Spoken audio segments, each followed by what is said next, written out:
今天来做一个纯手工的年糕条做的炒年糕。100克粘米粉，也就是大米粉，50克糯米粉，100克开水，边倒边搅拌，再用手给它和成一个面团。这个面团不需要揉到光滑，因为它的水量和出来的是偏干的。年糕的面不能太软。在一个盘子内刷上少量的食用油，把面团放盘子里，用手给它按平，目的是铺薄一点，蒸的时候更好熟。然后放蒸锅里边蒸20到25分钟左右。用铲子看一下底部没有干粉，说明熟了。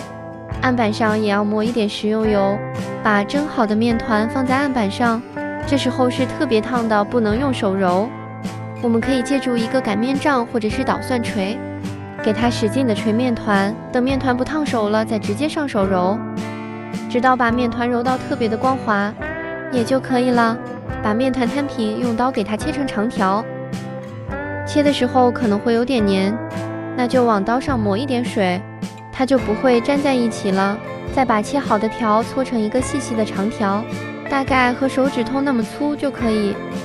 再给它切成长度大概5厘米左右的条，年糕条也就做好了。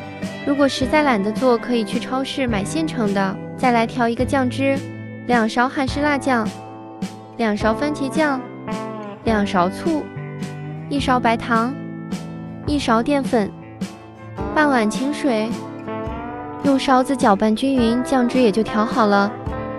锅内倒入适量食用油，放入蒜末炒出香味，把调好的酱汁全部倒进来，酱汁煮到微微冒泡泡，下入刚才做好的年糕条。